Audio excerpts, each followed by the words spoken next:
Hi, I'm Stella O'Malley, a psychotherapist in Ireland. And I'm Sasha Ayad, an adolescent therapist in the United States.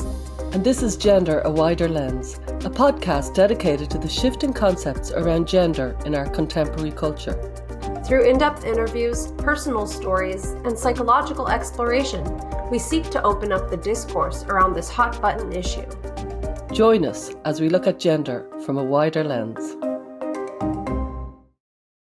So we're here for a special brief episode of Gender, a Wider Lens, and we're joined by journalist Lisa Selin Davis to talk a little bit about this kind of unfolding scandal in the last couple of weeks. So Lisa, can you briefly introduce yourself?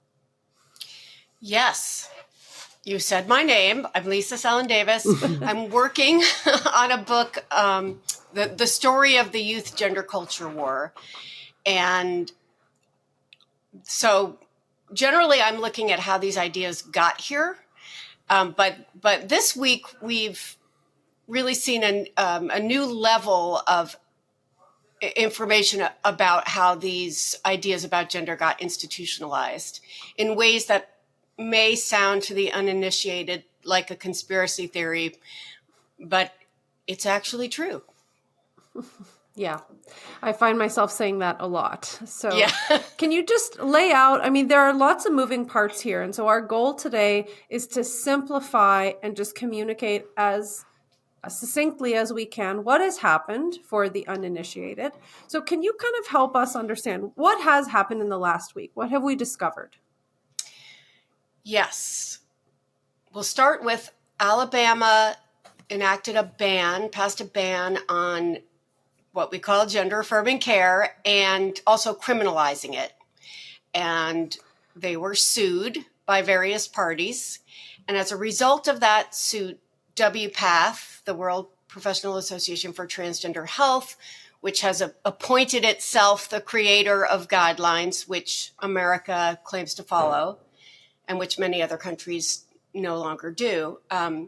They subpoenaed documents from WPATH. WPATH did a big document dump, and then Alabama hired some expert witnesses to go through them. And so from that, we learned two rather scandalous things. Should I go right to what they are? Please do. Okay. The first is that WPATH had hired an evidence-based medicine center at Johns Hopkins to conduct systematic reviews of the evidence for its 8th standards of care that we were all anxiously awaiting and which you two did a big episode about and which were quite odd in a number of ways. Including no chapter on ethics, but a chapter on eunuchs, and that when they were published, they had these age requirements for adolescents, and then they suddenly vanished, and nobody knew what happened. And they also said in the Standards of Care 8 that they were unable to conduct a systematic evidence review. These emails show that WPATH did not like the conclusions of these non-biased evidence-based reviews and pressured Johns Hopkins to suppress them. So and no one has seen these suppressed evidence reviews, by the way, but they came to the conclusion that all other systematic reviews have come to, which is that there's no real evidence base for these interventions. And then they said, you can't share them. And this was known by the government agency that funds this program of Johns Hopkins. I want to make sure I'm not getting too in the weeds here. Mm-hmm. Wow. Are we still following? Do I need to clarify anything? Yeah. As the Irish person, non-American, just by my fingertips, I'm following. Yeah. Okay. So basically, to summarize, research was commissioned by WPATH, and John Hopkins did carry out the research, which I would love to get our hands on. Is this that would be nice. Research accessible? Yeah. It might be subpoenaed later. We'll find out. Wow. So there is that would be research good. out there right now that we could really, really help everybody know this issue much more deeper. But it has been suppressed by WPATH, the professed world authority on it. Yeah, we do have systematic reviews in this country, just like Finland, England, etc. But they have been suppressed by the agency, by the group, advocacy group that commissioned them. Wow. And the place that Johns Hopkins, which conducted them, and which is funded by a federal agency, the Health and Human Services Commission, which we'll come back to, they were asked independently by the Association of American Family Physicians to conduct an evidence review. And that's why these agencies were communicating. And so one of the things that was released were these emails where Johns Hopkins tells this government agency, we do have research, but it's being suppressed by our sponsor, WPATH. And so this, at the very high up level of federal government, is aware that the information has been suppressed. And they go on to instead of conducting their own review, they go on to just basically go with whatever WPATH says. And these biased little tidbits of reviews that did get published, they allowed 2 to be published. WPATH also interfered with the process and made Johns Hopkins write that there had been no interference. And why Johns Hopkins, which is considered one of the most venerable medical institutions in this country, why they agreed to that is a real mystery. And they've been unwilling to speak about it. But right there, even without the second part of the scandal that we'll get to, we have Johns Hopkins University, we have the supposed expert coalition of transgender health, supposedly scientific based, and then we have the federal government. And they, I'm not going to use the term collusion because it brings up the Russia thing with Donald Trump, but however we describe it, there has been suppression and censorship, and what we are censoring is information that would help families make decisions about the most serious psychological and medical interventions that any of us can imagine. I'm ready to just fall over right now. I know. Just which thinking makes about it, they've effectively, medical experimentation on children has continued without research as a result of the suppression of this research that would have actually cautioned against it. Yes, or at least would have said, look, we need to create really strict guidelines. We need to follow these kids. We need to gather evidence. It would mean an admission that we don't have the evidence. And then you proceed as such, right? What do you do if you have no good evidence?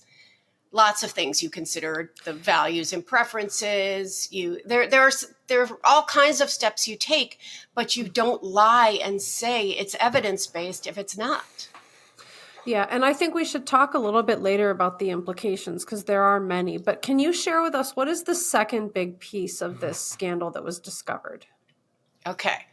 The second piece is that when these standards of care were near completion, even though they were based on lies and censorship, at least this adolescent chapter, both the American Academy of Pediatrics and Rachel Lavine, the Assistant Secretary for Health at HHS, which is also, ultimately funded the study, but that was kind of a coincidence, the suppressed study.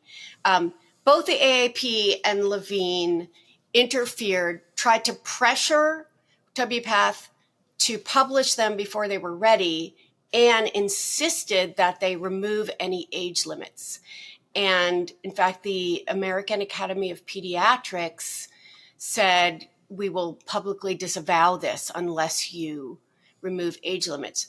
None of this was because the science indicated it. It was because they knew that there was increasing Republican backlash and didn't want to do anything that would make it worse. I can't imagine how having no age limits for vaginoplasty is somehow going to make things better for your case. And also to protect people from being sued. So none of it is about this is what's best for children and families. Right. And I remember when this fiasco happened, for those who may not know, the guidelines were released. And all of us, of course, were eager to read them, and we were looking through them. And the adolescent chapter had age limits for specific things like, mastectomy and FTMs this age, surgery for this thing this age, hormones at this age. Then within a 24-hour period, something very odd happened. The entire document disappeared and was re-released on their website with all the age limits gone. And so many of us who were following this closely had all kinds of speculation about what the heck could have happened. This is so odd. They've been working on this document for years. They clearly must have had all the data collected. It's not like the data came in 24 hours ago and they had to change it. So there was something very strange. And I think we thought there must be some sort of internal strife that was not resolved. The last thing on earth that I thought might have happened was pressure coming from the top tier of government. I mean, I never even imagined that could be what's going on. And we should note that Rachel Levine is a transgender woman or a transsexual woman, and Biden really leaned on Levine to be, Levine's career was, I was just looking into it, was, it was a perfectly fine career until, I'm just going to say I'm sorry. Okay, some people get mad either way. That's how it's in my head. This is a free pronoun space. Yeah, free pronouns. Yes. But I do whatever is in my head. So we know the reality that this is a male person who transitioned. But that's really how her career took off, because she became an advocate, and then she met people through the advocacy, and that's how she got picked by the governor of Pennsylvania, and et cetera. And so her trajectory up this ladder has been all about being a trans advocate. And that was really her role. And we should say, we don't know why the AAP did this, but Levine is also a pediatrician and an adolescent medicine specialist. So there are a lot of things we don't know, but we know enough to that people should be shocked. Yeah. And can you just explain what was Admiral LaVine's involvement? There were some emails back and forth. Can you just lay out the facts of that? There were staff members of Lavines writing to WPATH Executive Committee demanding that the age requirements be taken out. And there was pushback from some people within WPATH because the guidelines follow what's called a Delphi process, which I can't remember what it stands for right now. But basically, I believe you need consensus among 75% of members, writers, authors, et cetera. And so people said, how can we possibly claim that this document is the result of this process when this is a top-down, last-minute change, and a huge change at that? So not all people involved in the creation of Stock 8 were amenable to these changes, but there was so much pressure, and they were going to be in trouble with the AAP and the federal government if they didn't do it. And none of I don't, maybe that happens every day and no one has ever mentioned it in the history of American healthcare, quote unquote healthcare. But I don't think so. I think it's quite unusual. And to boldly and baldly admit that it's about messaging and it's about politics and it's not about science and it's not about helping children. It's about helping a political movement. It's wild. Yeah. What did What do you think did Johns Hopkins and the agencies think of WPATH suppression? I know you said maybe this happens. It seems extraordinarily unlikely that this happens. So how do you think Johns Hopkins and the agency allow it to happen? Is it political pressure from the likes of Admiral Rachel Levine, or is it WPATH pressure, or what happened there? So those are kind of the two separate scandals. So there's the WPATH pressure on Johns Hopkins and the government and AAP pressure on WPATH. There are many emails from Johns Hopkins saying, no, this is not how the process works. You have, just because you're our sponsor, you don't get to dictate how we do this. This is not how evidence-based medicine works. They push back and push back and push back. And then in the end, they concede. Yeah. And I don't know why. And why? So far, nobody knows why, because they're not talking.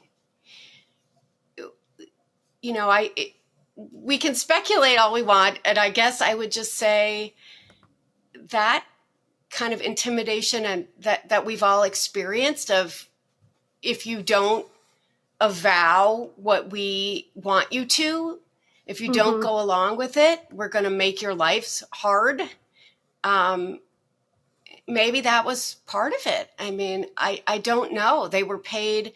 I think I read in Jesse Singal's piece this morning in The Economist that WPATH paid Johns Hopkins $200,000 for the review, but I don't think it's about money. And anyway, the center is funded by the AHRQ, which is part of the HHS. Oops, a lot of acronyms. But what is the motivation to suppress evidence about what not long ago we would have called sex changes for children? And you know, if we still said juvenile transsexuals, I don't think any of this would be happening. I mean, all these language changes, from all the euphemisms, allow us to support something that would be harder to invest in otherwise. So I don't know why. When you look at the history of Johns Hopkins, like they commissioned reviews of medical transition in the 1970s, studied the evidence, realized that these people's lives were no better after medical transition, that medical transition was not working as a cure or whatever, as a kind of a good treatment. And so they closed down their treatment centre. And within 2 years, the HHS no longer gave insurance for medical transition. So this all happened in the 70s, and then 1981, the Medicare. And then 2014, they kind of rise up again, Johns Hopkins. And it's just extraordinary that this time they created systematic reviews and allowed their research to get suppressed, and they haven't commented. They are prestigious, and they haven't commented on this. And why is it not all over the mainstream press? Yeah, that last question definitely concerns me, because I feel every time I meet someone who says, you know, I have a trans kid, and I think they know something about my work and they think I'm going to react in a certain way. And honestly, I wish I could react the way they want me to. And I wish I could just react with curiosity.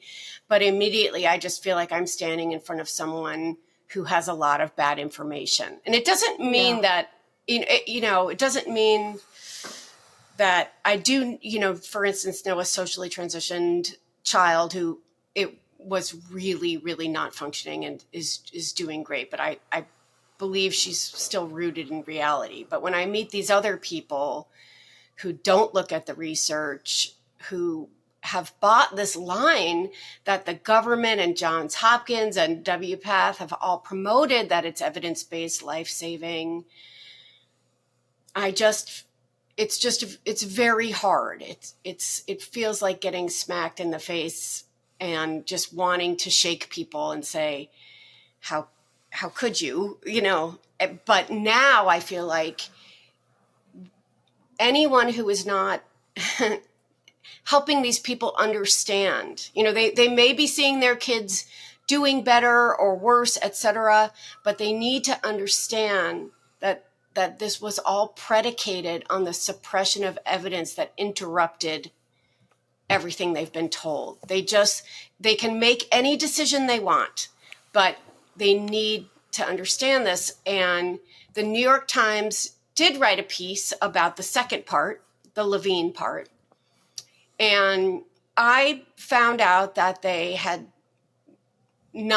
decided not to go into depth about the first part of the scandal, the suppression of evidence, which I actually thought was less, sexy of a scandal than the Admiral LaVine intervention, but it was really much more serious in that it meant they could never really understand what it is that they were doing to their children, and that the children could never really understand what they were choosing. And so the Times didn't cover that, and I did that thing we all do each time we think, oh my God, now it's really here, it's happening. And then I had this feeling of like, I wonder if anybody else in my super progressive neighborhood knows about this. And so I polled the ladies of Run Club, and some of them may listen to the podcast. So if you're listening, hello. Hi, ladies of Run Club. Hello, ladies of Run Club. Well done for the running. Because, they read the Times, and they're like liberal professional ladies, These are the people I think who have bought in, because these are the kind of people who are apt to believe the New York Times and the federal government, and who I think for the past 3 years have looked at me mostly like I have horns on my head because we're jogging around the park and I'm just spouting stuff that sounds like conspiracy. And this is the first time where I thought, okay, I actually have proof. There is a conspiracy theory. And so I just sent a text saying, how many people have heard anything about Rachel Levine and trans kids? And just nobody knew. And then I asked a few other people here and there in my travels in the last 2 days, and it hasn't hit. I think it should be front page news in most places, because often a new, really, really low quality study that says gender affirming care is life-saving does get, space above the fold, as we used to say. So why not this? That's such a good point. Because part of me is like, well, is it just because we are in a gender bubble and we follow all the gender news? But you're right. Every time like some sort of a study that purports to kind of lend proof to the affirmation model comes out, everybody's talking about it in the mainstream publications. So you're right to point that out. I mean, if you recall, when the Christina Olsen study about gender identity 5 years, after social transition came out, it was everywhere. And instead of saying, did you guys notice that most of these kids didn't used to hold on to that identity? I wonder what changed, right? They just reported it uncritically as trans kids know themselves. Can you flesh out the details of that? Because this is important. Like, explain what was the study? I mean, I don't know all the details, but I remember vaguely, and we can maybe fill in gaps together. Yeah. So, there were these, before this, I think it's called the Trans Youth Project, and that this woman, Christina Olsen, I think she's a doctor. She was at Princeton. Maybe she's at University of Washington now. Sorry, I'm fuzzy on those particular details, but she decided to follow a group of children who transitioned socially. And before that, social transition was very, very rare. And what studies we had, and some of them were, we've talked about them before, some of them were pretty decent quality because they were prospective studies following children along a trajectory. And most kids desisted and stopped being gender dysphoric, right? And especially the boys, most would end up gay, and with the girls, any number of outcomes. But if you didn't sort of stop at, you have childhood gender dysphoria, and so you are trans. If you left open the possibilities, there were a lot of different outcomes, mostly desistance. And in this study, almost everybody maintained their trans identity. And not only that, but some had not even been diagnosed with gender dysphoria. They were just, the parents had on their own transitioned these children. And that would have been a moment to say, wow, this is like a powerful intervention. And gosh, look at the very high number of people, 2/3 at least, maybe a little more, went on to medicalize, when something like 10 or 12% had gone on without, in the earlier research. And there are many other factors in a different culture. There's so much that's different, but nonetheless, very little of that was explored, and it was portrayed as, see, they said they were trans and they still are. And we should, believe the children, as they said, in the Satanic Panic. So anything like that gets a huge amount of attention in the press. And this is so much more scandalous on so many levels. And I just feel it's the duty of all these institutions to properly inform people. I'm not asking for, bans, and I'm not asking for politics. I'm really just asking for the information to be depoliticized and given to people. I mean, that's all I've been trying to do for, the last 4 or 5 years, and largely with very little success. At least I have a book deal now, so I can tell the whole story, but I haven't been able to get much in the mainstream media. It's moved very slowly. Yeah. Could you just say again what, the New York Times, what report they did, as such, without fear or favor? They just say that little bit again, because we did that quite quickly. Because I do believe that the lack of interest in the mainstream media is astonishing in this. It does feel like a huge part of it. Yeah, I mean, granted, it's really hard for human beings to admit that they're wrong. And there's been so much emotional, financial, institution investment in these ideas. I mean, we've kind of rearranged most of society around them. So it's a big deal to say, whoops, we actually need to reconsider the idea at the heart of all of this, which is gender identity. But, the Times did report about Admiral LaVine and the AAP pressuring.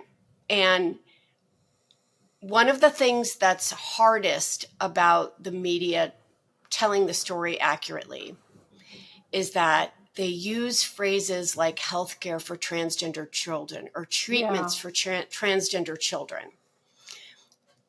And that's already laden with assumption, right? And I used to do this too. It took me, it went from my unpleasant feeling in 2015 watching my friend's documentary.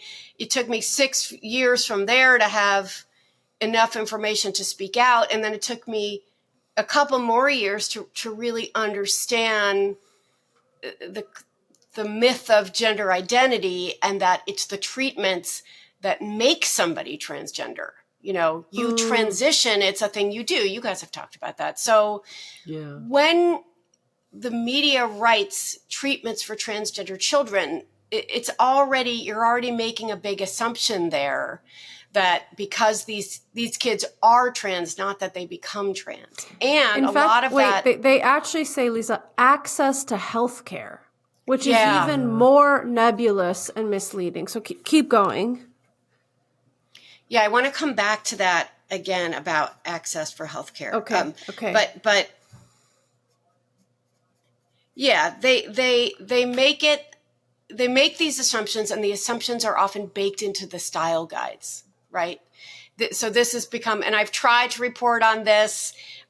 There's been very little interest, but the style guides will say, like, don't use the word detransition or don't associate detransition with regret, or, use sex assigned at birth, not biological sex. So the language is laden with the belief system And it forces you to report in a certain way, which makes it even harder to get information to people.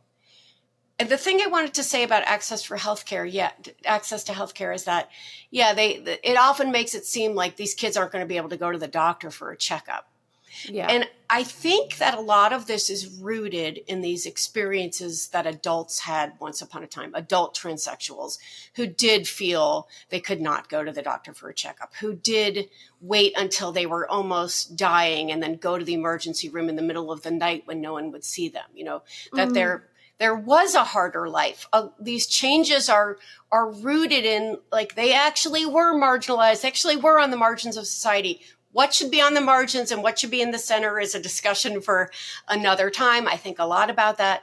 But so much of this is rooted in the past and rooted in the grudges and experiences of adult transsexuals and have nothing to do with these children. And Rachel Levine is one of those people, right? Rachel Levine is one of the people who hid the truth or hid his or her proclivities and desires, who had children and married and transitioned and famously said in 2019, before being appointed by Biden, I'm so glad I didn't transition young because I had my children.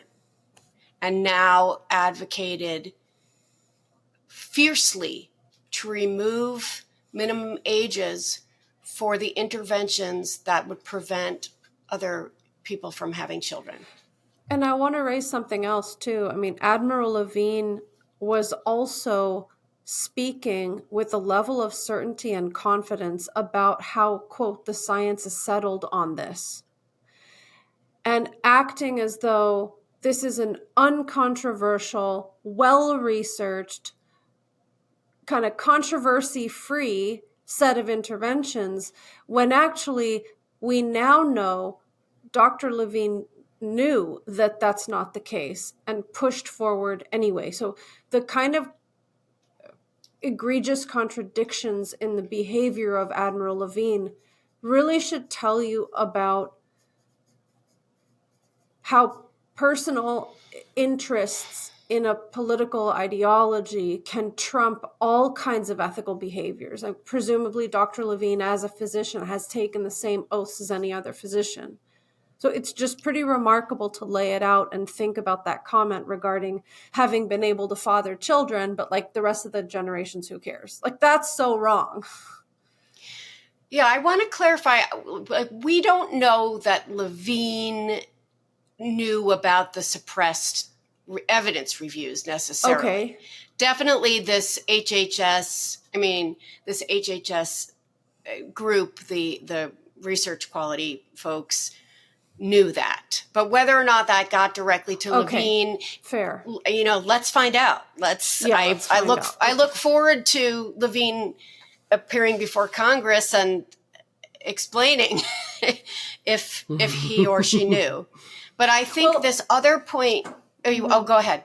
I just want to say, I guess we what we can say, to kind of like redact my previous statement, we can say that Admiral LaVine encouraged the removal of age restrictions without necessarily having evidence that that is the scientifically supported direction things should go, right? Like, that's definitely no evidence to support removing age limits for surgeries, and it's very clearly laid out that it's about politics. Okay. And I think in some ways this, I feel that the way Republicans are going after this stuff. At first I'm just kind of anti-ban in general. I don't want them to do that on principle. But now I see that without that, we wouldn't know any of this. So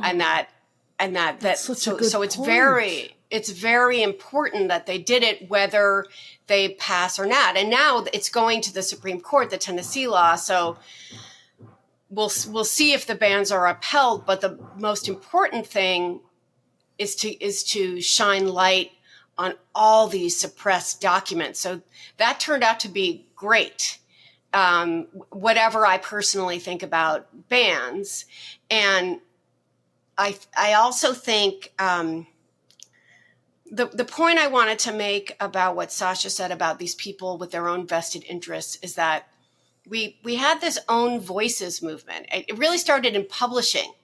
You can only write about your own, you can't write a YA novel about some group you don't belong to, which I found so ridiculous because, my first novel was about a 59-year-old Catholic alcoholic in his first week out of prison, and I loved him and felt bad for him, even though he was a bigot. And I related to him because he was full of shame, and everybody knows what that's like. And I think that's the whole point of making art and writing is to empathize with people who are different. So I never subscribed to this, but then I watched Own Voices move into everything, into journalism, where the whole point is to be an outside observer, to try to understand your biases and put them aside, right? Like, yes, everyone has biases, but we try to acknowledge them and understand how they're affecting what we see and hear. And we move toward something called objective truth, whether we can ever reach it or not. And so when you have Own Voices in medicine, in psychology, in journalism, I mean, they don't belong there at all. And that is why systematic reviews are good. Because, I mean, you'll hear WPATH say, this expert witness doesn't actually treat these children, isn't actually involved. And what we need to be able to say is, yes, that's actually part of the qualification.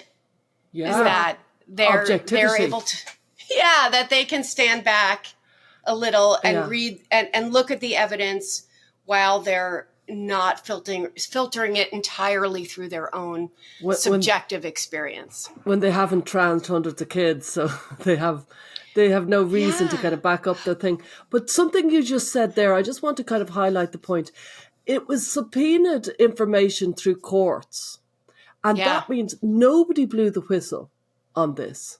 You know what I mean? Nobody all the way through. There's a lot of people with dirty hands on this who chose not to bring this information to light both times. And these are big organizations we're talking about, and nobody chose to kind of speak out. It was only because of forced documentation that it was revealed. That gives me the chills.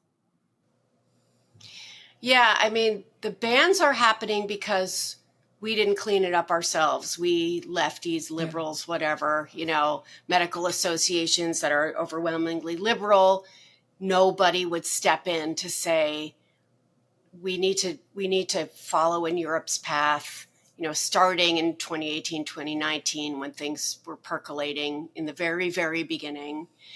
And this is what happened. So the bans are filling this vacuum that people in my world left. And I also think, I remember that this other thought was that the way the Republicans are behaving, which is pitched as persecution, even though it's filling this vacuum, is great for these advocacy groups, because then they're perpetual victims. I know. So if they had cleaned it up themselves, they would have had to give up. Yep, there's no evidence, right? Yeah, we have to reform and we have to scale back and we have to be careful. But if they deny all of this and push forward, and then the Republicans come in and say, we are going to put a stop to this, then they get to be the victims. And it forces, no one looks at what's actually happening.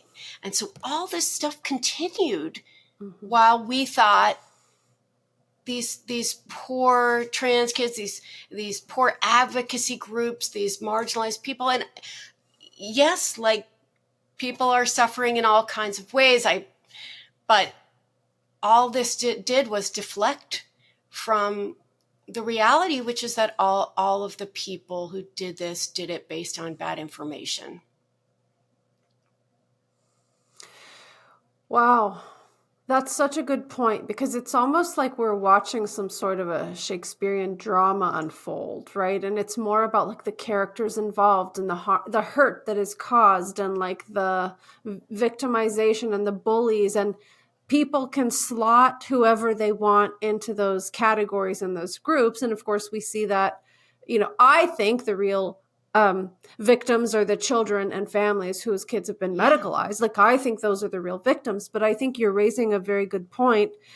And I guess having kind of the journalistic lens on, is there a way for the media to start portraying these unfolding elements of the story in a way that mitigates that like victim and bully dynamic? Like, is there a way to turn this around in the media? We have to stop using the phrase anti-LGBTQ and anti-trans. Yeah. It is for the most part deeply inappropriate. It tells people how to understand these things. A bill, for instance, that wants you to list your sex on your driver's license, which is potentially important. For instance, if you're in an accident and you go to the hospital, to portray that as anti-trans instead of maybe pro-reality or pro-good medicine. We have to stop the framing of left and right, good and bad, and we have to stop equating left with good and right with bad. I listened to this podcast. I'll get the name of it for you later. I can't remember it right now. Gender Wider Land? Yes, I did listen to that one religiously. And thank you for helping me stay sane. Sorry, keep going. There's one that's it's about why the New York Times is so transphobic. And it's really funny. It has some misinformation. Like it talks about Is it a satire? Nope. It's like, I agree with it totally that the Times is biased and they made all these missteps, but I come to in the complete opposite way. And some of it's really funny. I think it's called like the anti-trans hate machine or something. And some of it's funny because it talks about when Helen Joyce's book was reviewed in the Times, and it says Pamela Paul handpicked Jesse Singal. And I'm like, here's what happened. I wrote to Pamela Paul, said, this book is incredible. And anyway, I didn't end up getting the review, but it's just like, you know what? It's not a giant conspiracy. It's three people talking to each other. Yeah. The rest of the Times is closed off to us. There's one or two people who'll listen. So it's full of misinformation, but yeah, that goes through all the things that they think are transphobic at the Times, but it says that they tried to get the Trans Journalists Association to go in and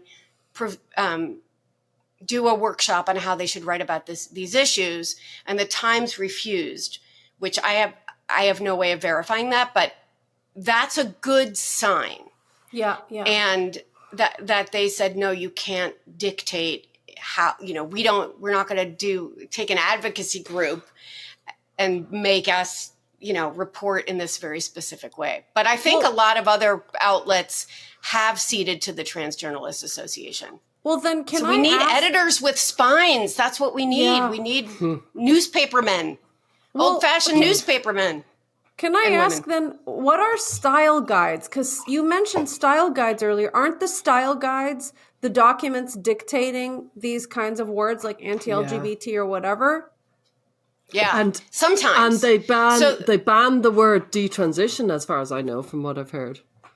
The style guide does. I can't remember. The AP, which most newspapers use, put out some new guidance, and it's, it just is the same thing as what GLAAD would say in the Trans Journalists Association. So it has all those baked-in assumptions. And it's interesting because we've made this move to not say homeless people, to say people experiencing homelessness, right? There are all these ways. We don't say slaves, we say enslaved people. but they insist on trans children. Like it's a forever thing. Wow, that's such a good point. Well, I've been kind of knee deep in what happened with the media. And if you look at some stories from 2013, 2014, in the Times, they'll write the very occasional story about a gender dysphoric child socially transitioned, and they'll say, Coy is a boy who identifies as a girl. And that's how it was first talked about. And you can't say that anymore. You say a transgender girl or a girl, who happens to be transgender, et cetera. I think the Times resists it more than others. But all of these groups, Poynter, Neiman, the most important journalism organizations in America really have ceded to these activist groups. And they put on webinars with them, and I attended some of them. And they told journalists to report these talking points, not to get the story. They told them what to ignore and what to pay attention to. And it's really the opposite of what they should be doing. It's scary. It really is scary. I mean, of course it's scary, the government, and of course the doctors, but you can understand, these medical groups protect doctors and the government protects its own agenda. In theory, we have a free press here. Yeah. But it doesn't feel like we do. It's the slow incremental kind of, like you said, almost like laundering beliefs into people's journalism without even noticing that they're doing it. That's what changes hearts and minds, is like, just you get away from reality little by little. And then all of a sudden you read something, you have no idea what the hell you're even reading about. Like I've even seen people use the term trans male. That's very confusing because the word male is in there. So you think it's the biological category, but they mean a female, they mean a girl. So it's such a twisted up kind of like belief system built right into this language. I think you're right. So are you covering this kind of stuff in your book? I know we have to let you go soon, but will this type of stuff be in your book about just like the journalism? And also, like, as two people who wrote a book about gender, we never knew when to stop because there was always some crazy ass piece of news that we were like, oh shit, do we have to write about this in our book? It's supposed to be a sign of genius, knowing when to stop. That is supposed to be a sign of genius. Oops. That's right. I heard that, but luckily I've never identified as a genius. I think that was Steve Jobs was like, it's not about saying yes, it's about saying no. That was up in some office I worked at where we had a terrible boss who, just wanted to do everything and not concentrate on anything. Yeah. No, he couldn't say no. And anyway, it's a good question. I'm definitely focusing on the media, and it's so interesting that I sort of stepped back to chronicle the past, and then everything started breaking. And I love the idea of breaking news because that is how it feels right now. It just feels like everything is tumbling. Yeah. I still don't really have the place that is my place I can report for, because I have essentially, for the most part, been released unwillingly from the mainstream media. Aside from, sometimes I've been able to still write for the Washington Post or the Boston Globe. So I hope to still inform them. However, you might have also noticed that, for instance, when the Times did a story about detransitioners, it was in the opinion section, and that the news section tends to be very reporting based on opinion. And so that's part of the endless upside downness, somersaulting of reality that's going on. But I'm really fascinated by the origin stories, and I'm really fascinated by, as you know, like the construction of normal. And what I really see is that we normalized abnormality and stigmatized normalcy, and it just destabilized us. And I guess I see the media has to help us right ourselves and get oriented again. And